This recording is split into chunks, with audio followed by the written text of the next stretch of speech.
মাদারীপুরের শিবচরে মাদক ও চুরির বিরুদ্ধে মানববন্ধন করেছে এলাকাবাসী। ৩০ ডিসেম্বর সোমবার বিকেলে উপজেলার বাইপাস সড়কের বড়দোয়ালিতে এই মানববন্ধন করেন এলাকাবাসী।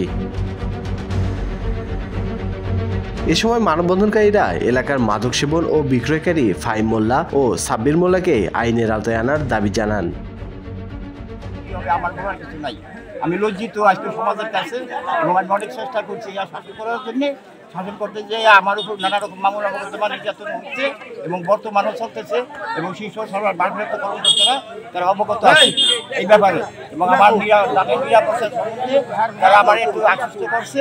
ওই জানলাই বাসায় রাখতে বলার কিছু নাই। ফাহিম মোল্লা কে আর কি সাব্বির মোল্লা নাকি এরা আইসা বিভিন্ন সময় বিভিন্নভাবে এই বড়দোয়ালি শিশু পার্কের মধ্যে ঢুকে অনৈতিকভাবে অনুমতি ছাড়া ঢুকে বিভিন্ন মালামাল আমার এই বিভিন্ন মালামাল সরঞ্জাম চুরি হয়ে গেছে ইতিপূর্বে।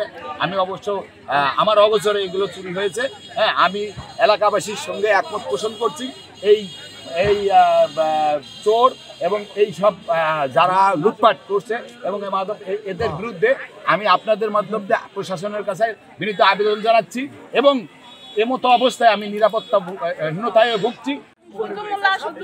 ছেলে মেয়ে তার স্ত্রী সব তাকে বিচার চাই, কারণ তারা দিন আর মানুষের সাথে এরকম ছেলে আর পুরুষ নেই, কোনো মানুষের মানে না। তাকে বিচার চাই, দিন এরকম বিচার করবেন যে তারা দিন আর ভবিষ্যতে কারোর সাথে এরকম না করতে পারে। কঠিন বিচার চাই।